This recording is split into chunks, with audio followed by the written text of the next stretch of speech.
Good morning, everybody. I'm Eddie Willems from GData, and I will be chairing the next 3 sessions. I think we are going right to the first speaker, actually.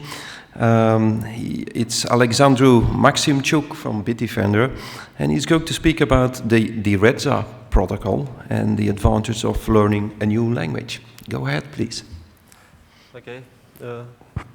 Hello, everyone. I'm glad to be here on the stage today. I will,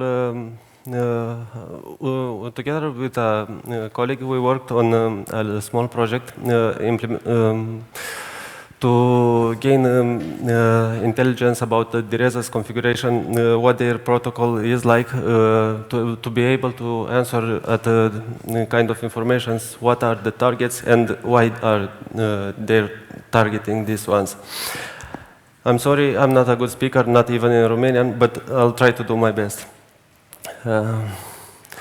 We often got asked what the Dyreza's current targets are, what their injection config files look like, if there are any specific banks or specific countries that are to be affected. We call them targeted, meaning that the clients of those banks are the ones most targeted. We also got asked what and specifically when was added to the injection configs, so that we can say what the attacker's interests are over time.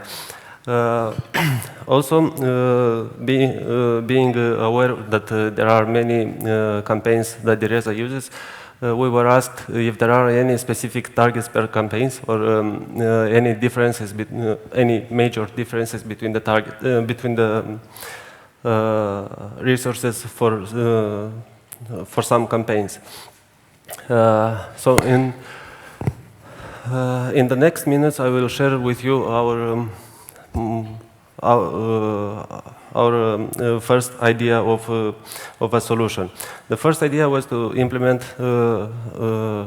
some virtual machines-based system, run the suspect samples, decrypt the TLS traffic, and get the configs from memory. It was a pretty good solution at that point, but not always. Many samples had anti-virtual machines means employed. Other samples we've analyzed back then have had slips in their code. Others had their CNCs down, so that our VMs should have waited for the timeouts to occur. This means that it was a pretty time-consuming task. Other problems we had with this approach was that we were not able always to get the whole resources, meaning the plugins and the injection configs, from the memory. Also, sometimes we were able to get only parts of the injection configs. Anyway, it was a pretty good solution because we gained at least some of the resources we were interested into, and we were able to get a list of IPs to report to block lists. So regarding the incompleteness and the time-consuming part, we thought of trying to decrypt the network responses. Looking into the binaries, we saw that the same algorithm used for decrypting the responses is the same one that Dyreza uses to decrypt a small embedded config in the binary. This small embedded config in the binary contains the campaign ID and the CNC servers. We called it a base config. So we saw that we can have the base config. We know how to decrypt the traffic, and we know some templates of the request. Another idea arose. Let's build a system that takes a set of base configs and generates the parameters using the templates we know of, and does many concurrent network requests at the same time. This way, the overall consumed time would be significantly reduced, and we could monitor at the same time many different campaigns in parallel. It has to have a set of base configs so that we can respond to questions like, is there any specific differences between these two campaigns or stuff like that. And now from the benefits, it's better response time to updates. It provides us speed. We can we decide to choose which servers to use. It also gives us the ability to experiment, and by that I mean reporting a different binary version, report a different Windows version, report a different or specially crafted IP, so that we can see if the responses are somehow prepared for the geolocation of the client.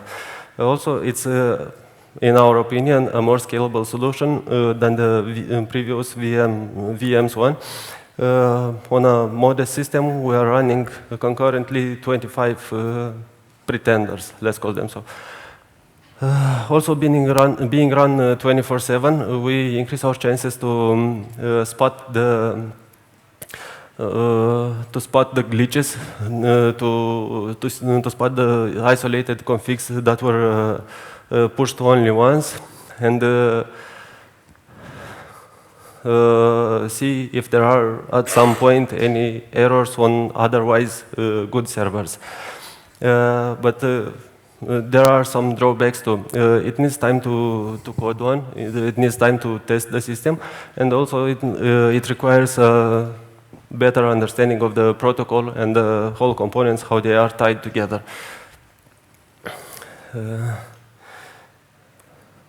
Also, if and when there are new binaries, we have to dig into the code and to see if there are any new resources or resource names we can fetch, or if the encryption algorithm was changed somehow. Now, now that we have an idea of a system in mind, we have to serve it with the base configs. Now, the base configs, as I said, contain the campaign ID and the CNCs. This is a pretty recent one, yeah. And also in the bottom of the page, it's our method of getting the binary version from the Dyreza DLL. It's for the 32-bit version. Anyway, extracting the base config could be easy from the memory dumps, but we've developed the memory dumps method and a static one. For example, for this, we'll work on an example on on how to get statically to the base config, but we'll work it backwards. This is a base config, which is extracted from a 32-bit version of Dyreza's main DLL. It's embedded in the resources, and the decryption is involved is AEC-256 in CBC mode. Now, this main DLL is to be extracted from the main Dyreza executable file. In there, it's kept in a resource, also encrypted, but this time the encryption is only a permutation. The permutation table in the 64-bit version of the main DLL are the other two resources depicted in that picture. Now, for this specific main executable Dyreza, we've got it from another file, which is a VMPC-based decryptor, which was fetched by from the which was got from after decrypting and decompressing the raw UPATRE payload from those IPs. So it's a good thing that many of these steps could be automated, but there's always the memory dump and try to scrape the memory. So now that we have the having only the base config doesn't help much. We need to know the communication protocol. It's a relatively simple protocol. Usually it contains a campaign ID, a bot ID, and a type of resource to be fetched. For example, this is the request template for getting the CFG component.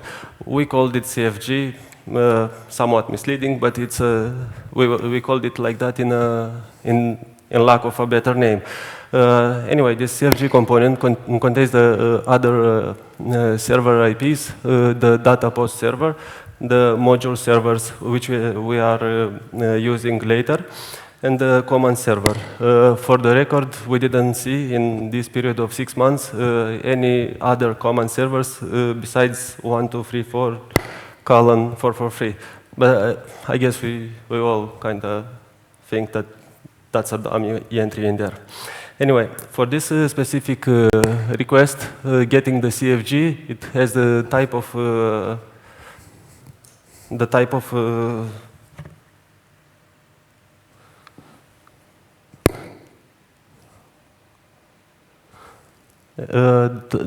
the request set to 0.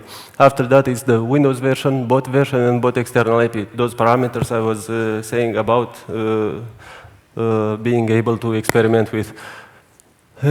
In the response, the response has the encoded data and some prepended header, from which we are using the encoded data length. Another request template we implemented is the one containing 5 as the type of resource. This one, the responses for this one contain only encrypted data, no header prepended, and it's used for getting the injection configs and the plugins. For example, this is an injection configs, the HTTP rex. This is the back connect config. This is some MZPA plugin. And these are RPS and the REST parser.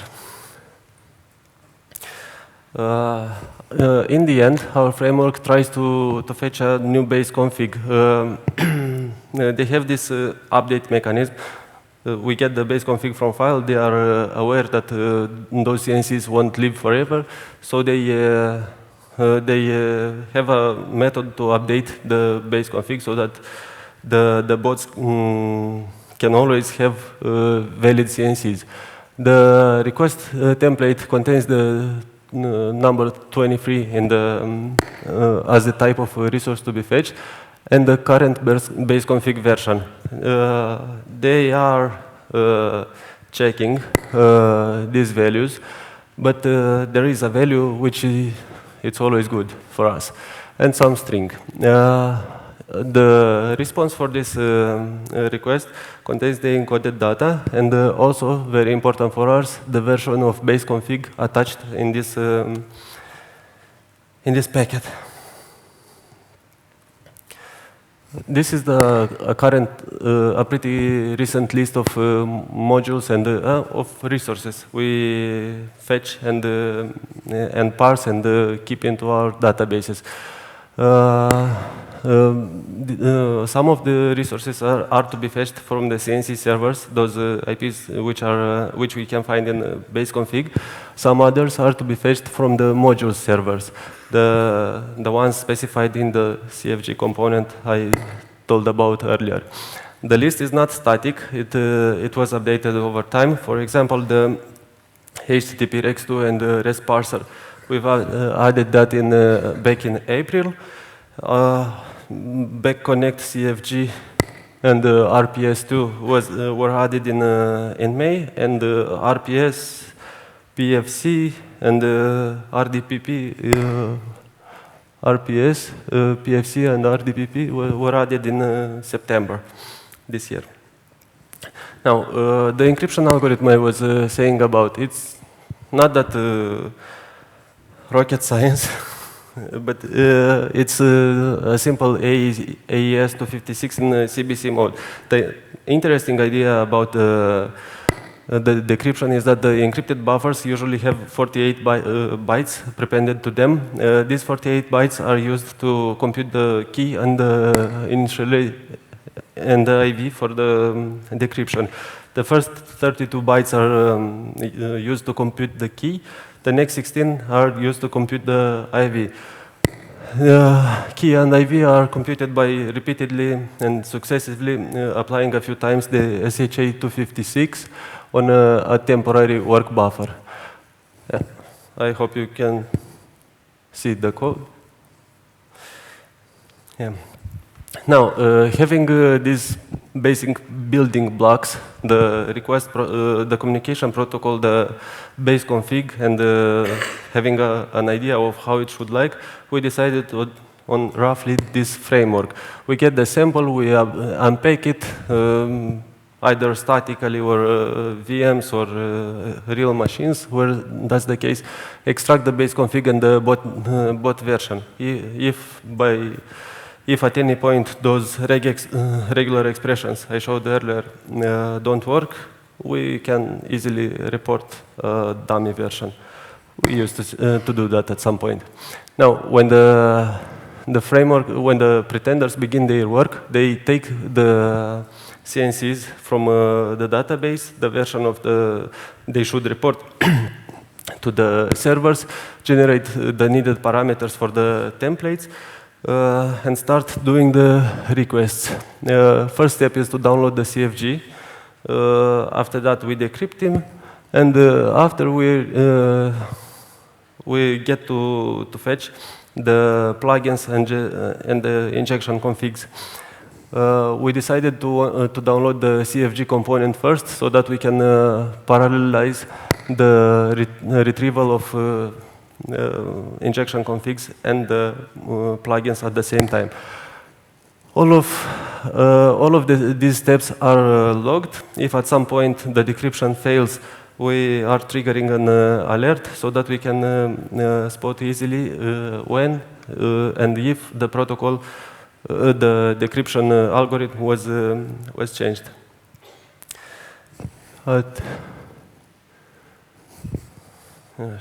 Now, some statistics about using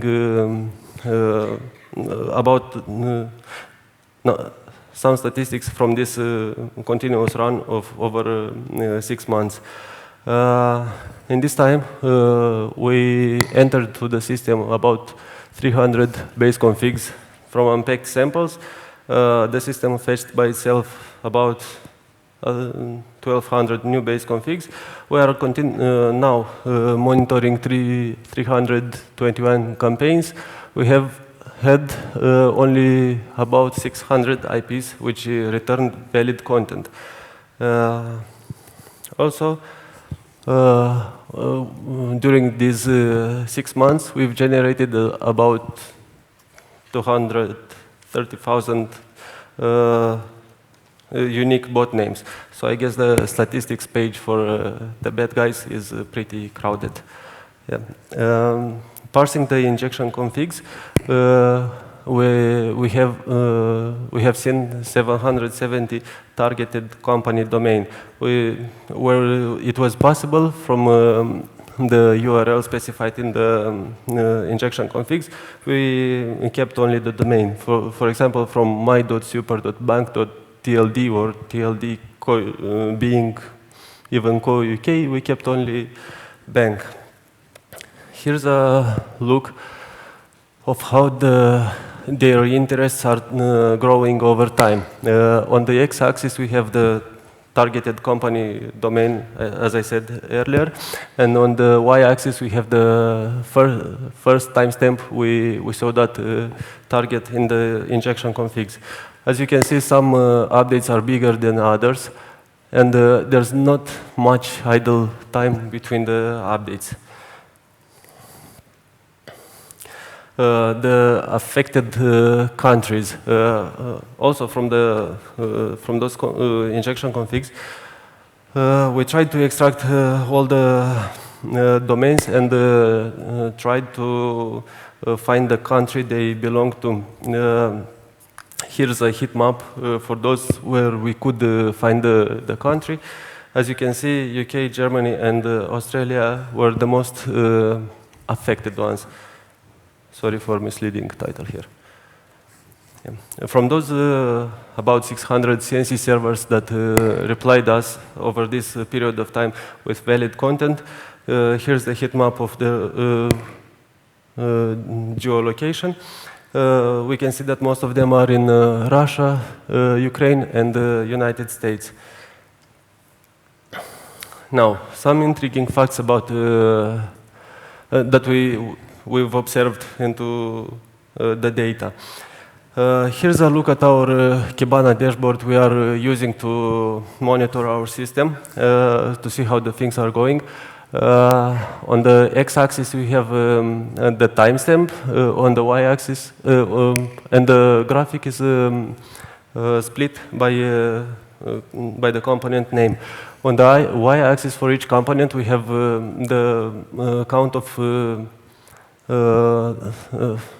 of times that specific hash was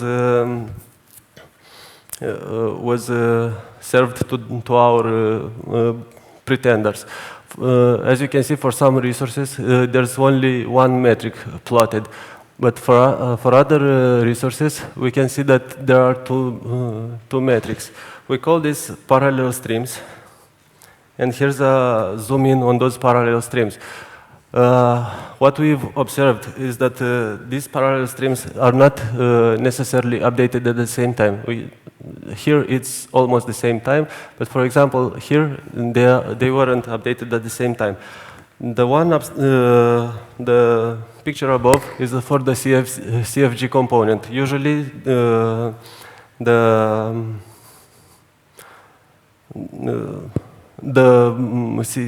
CFG for one stream doesn't look at all like the CFG for the other stream. They have different IPs specified. Now, on the bottom of the page is the HTTP Rex resource for the 21st and the 22nd of September. I hope it's clear here. We have spotted an isolated resource.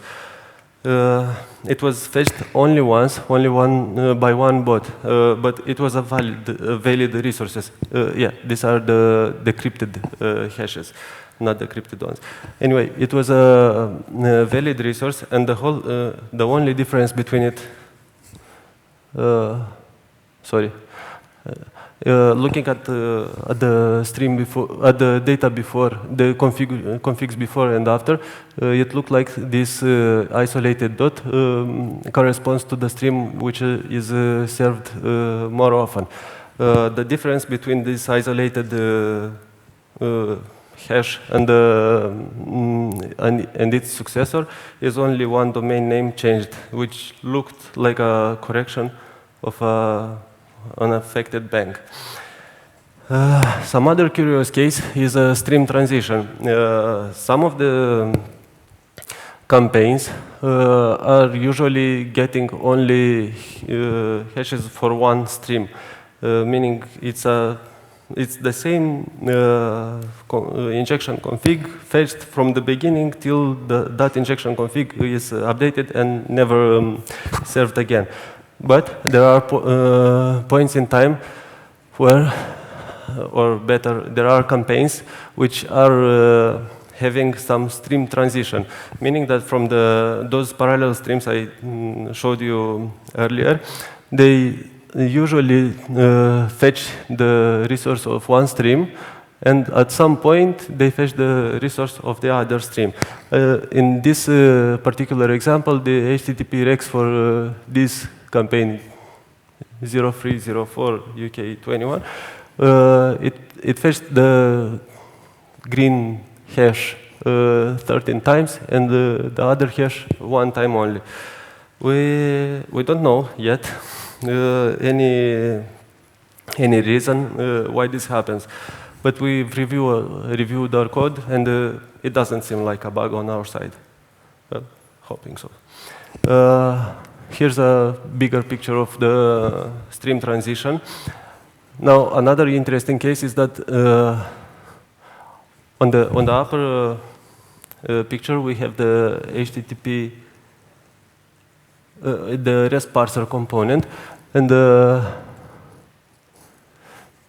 on the bottom picture we have the HTTP rex component. So it seems that the same campaigns that are making stream transitions for one component are making stream transitions for the other components too.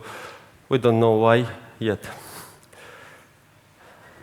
Now, a little about their mistakes. Some of the times they don't even bother to validate the XML files.